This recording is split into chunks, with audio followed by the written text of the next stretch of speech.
The round of 16 begins at Chicago's Soldier Field. Germany and Belgium. It marked the return to international success of the great Rudy Fuller, scoring to give the Germans a lead.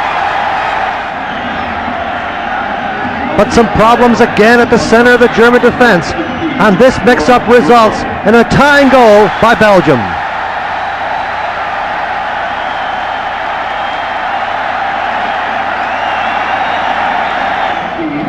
One of the Germans enjoying a strong World Cup was number 18, Klinsmann. He continued his goal-scoring prowess. Again, Germany was on top. And in control when Fuller headed this goal home. And then controversy. The great Belgian striker Weber taken down in the box by two German defenders, and no call made. Weber shows us his view of the decision, and it was all the more important several minutes later when Albert broke through the defense and scored Belgium's second goal. The Belgians felt cheated out of this game, and the Germans had yet another narrow victory.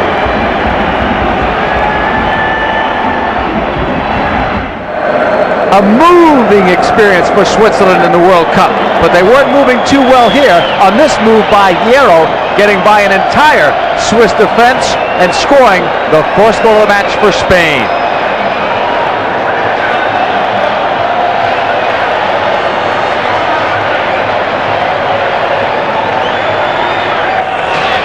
But more was to come for the Spaniards. Now it was Luis Enrique's turn to put on a finishing touch.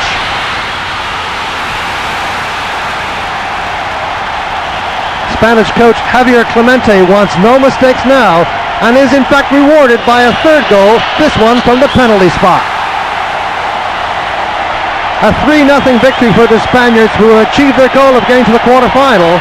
For Switzerland, the end of the dream.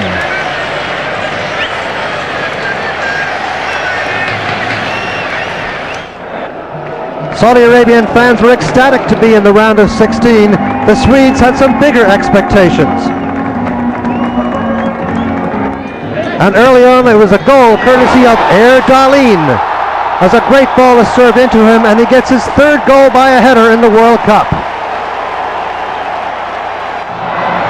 Anderson at the other end, also a good header, this time goes on the ground and puts it right in the corner.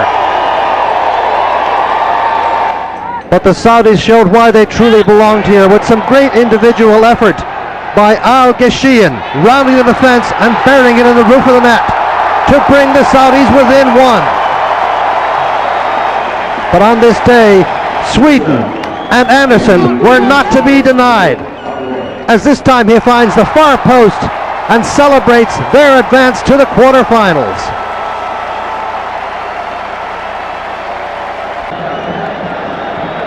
Most people felt this was the best game of the tournament, Romania versus Argentina, and it would be Romania scoring first off this direct free kick by Dumitrescu. A bad mistake by Islas in goal, and if this was a demoralizing goal for Argentina, they didn't show it as they went on the attack and were rewarded by a penalty kick. And Batistuta gets his fourth goal of the World Cup. But there was more to come from the offense of Romania. Dumitrescu slides by again. It's his second goal. Romania leads 2-1. Make it 3-1 when Hagi, one of the stars of this team, connects. Then more attacking by Argentina. A loose ball. And Balbo is there to put it in the roof of the net and draw them within one goal. Well, that one goal was hardly sweet enough consolation for Maradona. He was badly missed by Argentina as they go out. For Holland and coach Dick Advocaat, the Irish round of 16 match was their biggest challenge so far. Overmars gets around the back of the Irish defence, and the danger man, Dennis Bergkamp, is there to finish it off and give Holland the early lead. More was to follow as Wim Jonk took one of his long-range shots, and Paki Bonner inexplicably let the ball in off his fingertips for the second Dutch goal. It was a great moment to savor for Wim Jonk and the Dutch team as they surged towards the quarterfinal, and a memory that Paki Bonner would rather not have of this World Cup. 4th of July in a sold-out Rose Bowl, and before a record TV audience, The coaches of the US and Brazil expected a physical game, but nothing like what happened late in the first half as Leonardo turned on Tab Ramos and cracked him in the head with his elbow. The most vicious foul in the World Cup so far, and immediately Leonardo was given the red card as American players rushed to the defense of their fallen midfielder Tab Ramos. It would be the end of the World Cup for Tab Ramos and for Leonardo, who was suspended for the rest of the tournament. But not the end for Brazil as they struck on the offense. On the right side, it is Bebeto. All he needs is an inch, and he got it at the far post. It's the only goal of the game. Brazil would win it 1-0.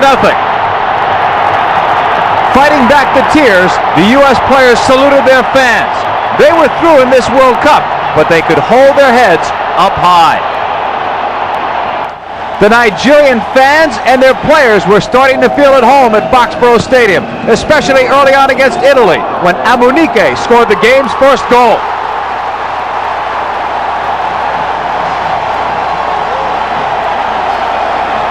Arrigo Sacchi not happy with his team's efforts, at least not until the closing moments when the Italian hero came into form. Roberto Baggio puts the finishing touches on this goal that would tie it and send it into overtime. The heat was taking its toll.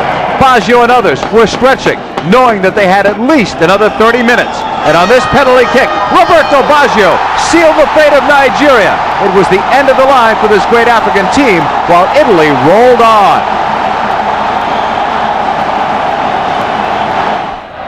Mexico would meet Bulgaria at Giant Stadium in the Meadowlands, two contrasting teams. It was Stoichkov's goal that got Bulgaria off to a 1-0 lead. And this was a game that Mexico felt they could win, but they needed a penalty kick to tie it up. In the heat of Giant Stadium, a broken goalpost gave all the players a needed rest. But after 90 minutes, there was still no more scoring, and 30 minutes of overtime did not produce a goal either. So it came down to the first penalty kick tiebreaker of the World Cup, and Lechkov hits the winner for Bulgaria. Mexico is out, and Bulgaria goes on to the quarterfinals.